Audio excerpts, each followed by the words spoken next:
Hey, I'm Charlie and I produce drum and bass music under the alias Prspktv. In this video, I'd like to show you a couple of ways to chop up a drum break from audio to MIDI in Logic 10.6.1. I've already got a drum break earmarked here. It's part of Breakage's Loopmaster's pack. Honestly, this is one of the best sample packs for drum and bass. So if you want to grab this, I'll leave a link in the description. Honestly, this is just amazing. Like, Breakage is such a bad boy producer. Just go get it, go get it, go get it. But I've already earmarked this one.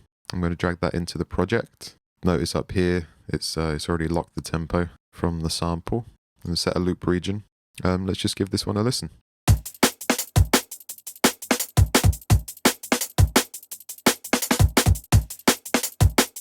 Now, from Logic 10.5, they introduced some new samplers to replace the EXS24, and they're much easier to use now.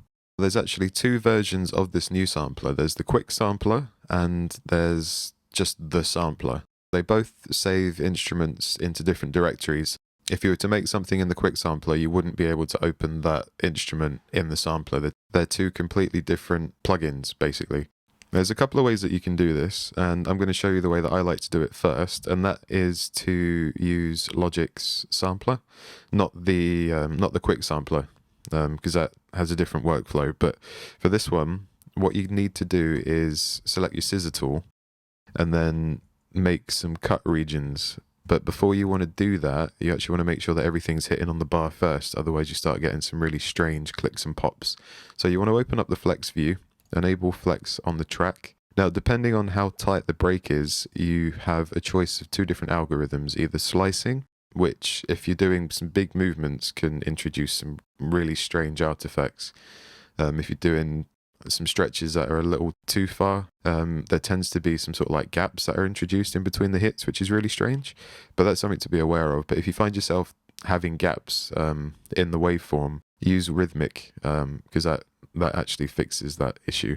So we're just going to make sure that all the main hits, like the snares and the kicks, are all landing on the bar. Because yes, it's good to have sort of like a loose drummer feel, but when you're chopping stuff to MIDI, you want to make sure that everything's hitting where it should be. I'm just going to tighten these up a wee bit. Not too much, because you want to keep that sort of like live drummer feel. But like I said, you just want to make sure that all of the main kicks and the main snares and everything are all kind of on the grid. It just makes your life a lot easier when it comes to chopping into the sampler. This can be quite a tedious job, but sorting this out now is going to save you a lot of hassle down the line. Okay, so that is the drum break tightened up now. Hopefully I haven't messed with it too much, because we were only really after the main hits with the kick and snare. We wanted to have the little shuffles and any other percussion elements a little loose just to maintain that feel. But let's just give that a listen just to make sure it sounds about right. Maybe with a metronome on.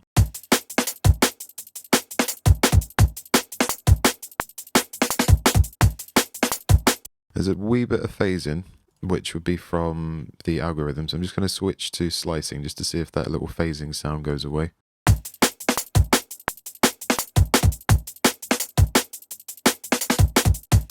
That sounds much better. The aim of the game here now is to get everything chopped into a sampler instrument. Get into the habit of bouncing out any flexed audio to a new track. I'm going to bounce this in place just to take the stress off, because you get some weird stuff happening if you start working with flex enabled. Now we're going to use the scissor tool to make some cuts, which are effectively just going to be new regions for the sampler to use. Now, you don't want to be going, you can see a little bit of audio here to make the waveform a little bit bigger. You want to really work around the kicks and the snares when doing this. You might want to isolate the shuffles away from a snare hit, for example, just so you have more control, because that's what this process is about. It's about having creative control over the sounds. Ideally, you want to be focusing on the kicks and the snares just to get them isolated. So I'm just going to go through and cut the ones that seem pretty obvious. I think there are some double kicks in here, which you might want to keep on one slice, one chop in the instrument. I'm just going to give it a listen, because I actually can't remember the pattern.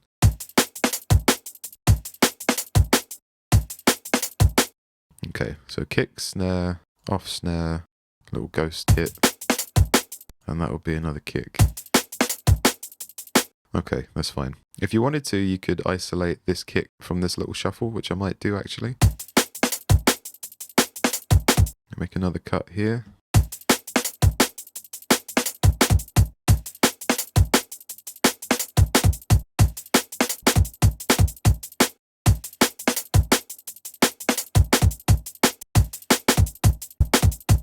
might want to leave that together, or you might want to separate it. It depends. I mean, it's really how much control you want is how many slices you're going to give it. It doesn't have to be perfect. If you actually see that, like, that's going to cause a bit of a click and a pop, but you can sort that out once the audio's in the sampler.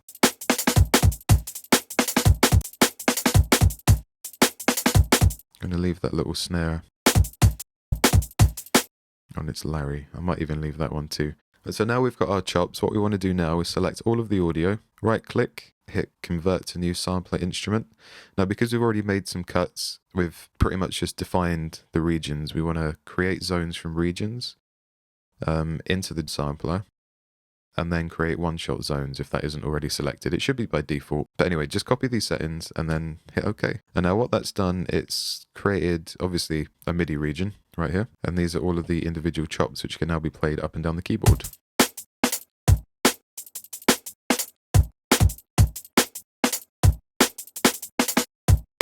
All right, let's start cleaning those chops up. I've loaded up the sampler. There are a couple of things that you really want to be getting used to doing, and that would be the intensity of the velocity, which is here. It depends how much control you want over it. Again, if you want a really dynamic drum break, you can maybe leave that at around 20, but if you don't and you want every single hit to be, you know, as the original audio file was, you can use that little slider to adjust. And then you want to open up this details panel in the synth section and choose mode over here where it says poly. You want that to be mono, otherwise you get hits overlapping if you're using full one-shot zones. So we're going to jump over to the mapping section, and now we need to make sure zone is engaged actually, and then you can see the waveform. So you just want to go ahead and select each of these little chops or zones across the keyboard and make sure that they're all nice and tidy, and make sure that everything's sounding right and there's no clicks or there's no pops. There's a little play button down here if you want to come down to the waveform view. Just give it a listen, basically. That one sounds clean. I don't think much needs to be done about that. The snare sounds clean. There's no pops. That one sounds a little weird. I think we might want to back the region, the start point, off just a little bit. Maybe reduce the fade in. That sounds better. Okay, next one.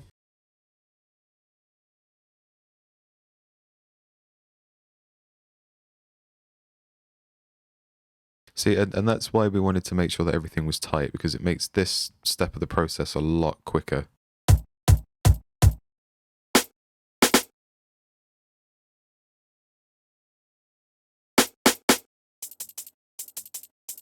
This slice came out a lot better than I expected. I don't even think I need to mess with that one. Usually when you're doing stuff with shuffles, they tend to be a little bit weird, in the sense that they need quite a lot of touching up within the sampler itself, because the start points can be a bit off. But that one actually came out okay, so that's good. Next one.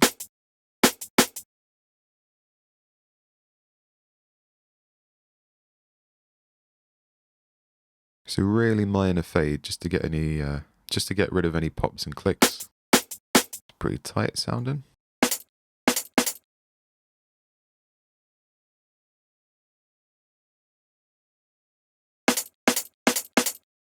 You see here, we're actually hitting into the start of the next region, so we want to bump that over just a tiny bit. That should be okay now. Next slice. Pull that back just a tiny bit so we get that start of the sample. There you go.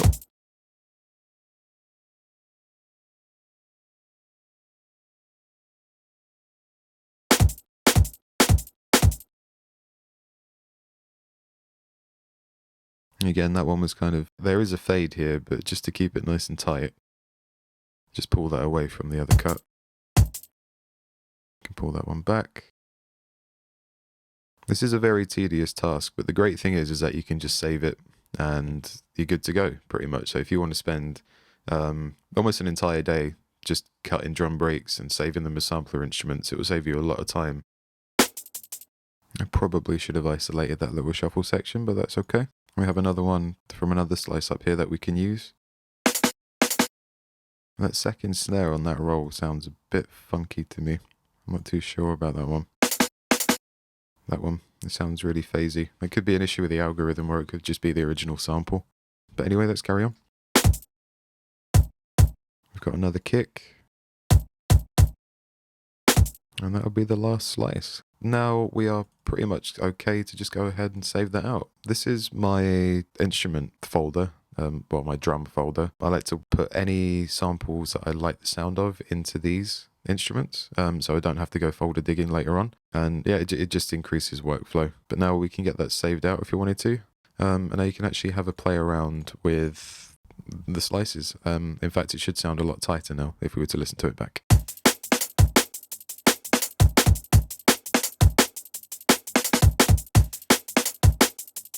There we go. Cool.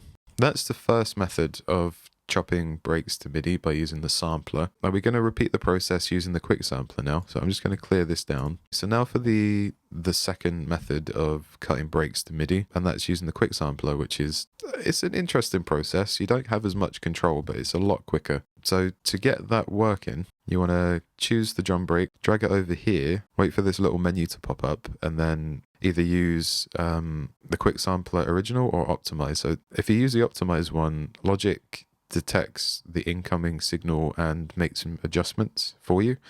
But we're not going to do that. We're just going to use the original one because, to be honest, most of the time when you use the optimized option, I end up cancelling everything that Logic thinks would be the right way to do it. Anyway, I've opened this up now. There are 3 modes to this. You've got the classic mode, which pretty much just works as almost a one-shot feature, and you can choose the loop region, but we're not going to use that one. We are going to use the slice mode. And now this is very similar to what we did before with the arrangement view, where we actually went in, tightened the break, and then chopped up all those regions manually. But with the auto sampler, it has a sensitivity function where it detects transients and it sets slice points pretty much depending on the sensitivity, which, you know, sometimes you can get away with that, but if you want real finessed control, you can add and remove them yourself. So at 100%, it's detected all the little grooves in between the main hits, which can be cool. Like if you want to start resampling and cutting sounds out of breaks and stuff, you know, you can maybe do that. I don't know. But what I'm going to do is just pretty much replicate what we did with the sampler method. I'm just going to drop that sensitivity down so I don't have to go ahead and manually delete too much. But yeah, that's looking pretty good to me. You want to make sure that, again, you want to set this to mono over here. And again, this is a velocity control, which we talked about before. If you want a lot of dynamics, you can keep that. Maybe around 20 works pretty well. Because with drum and bass is not too much of a dynamic. Obviously, it depends on what style you're producing, but, you know, just save it out. And now let's just see how tight these slices are.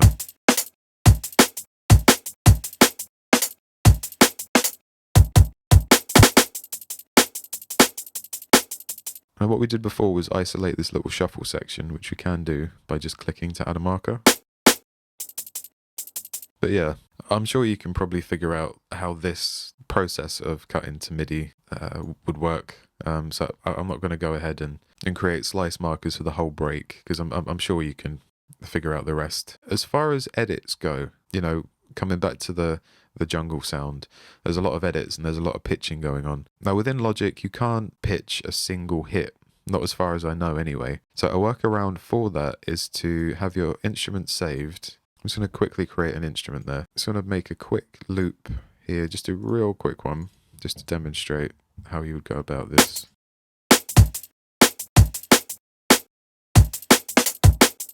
I quickly set a little loop region.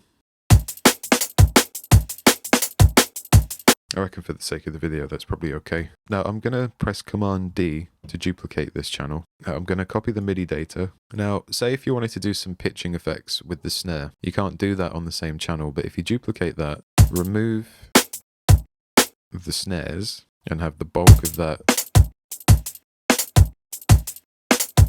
That's actually a bit of a vibe, that sounds pretty funky.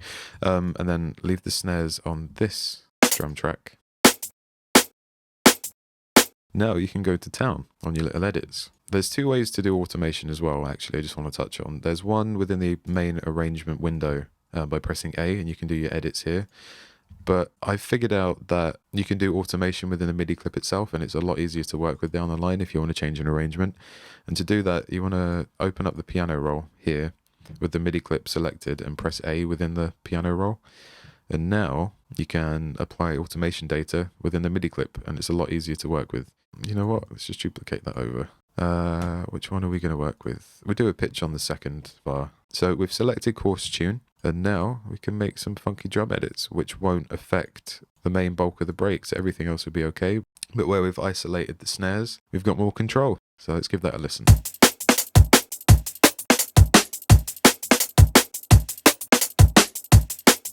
Can you see the potential here? It's pretty cool, right? And there you go. That is how you would cut breaks to MIDI in Logic 10.5 and above. I hope that's helped. I do have a Patreon page, it's loaded with sample packs at the moment. And there are 2 complete stem packs as well from 2 of my tunes. Counting Stars, which it's the first track I ever put out, and also one of the most popular from the first year that I started producing drum and bass. And then there's another stem pack, which is from like a Future Garage ambient bass tune that I wrote in college or just after college. If you want to go and grab that, there's a clip of that track on my SoundCloud. If you want to join my Patreon, support me, that'd be wicked. Keep these videos coming. You can also join the Discord community, get involved, have a chat. There's a lot of great people there that want to help everyone out and answer everyone's questions. So if you want to get involved with that, link will be in the description too. Hope that helps. Cheers.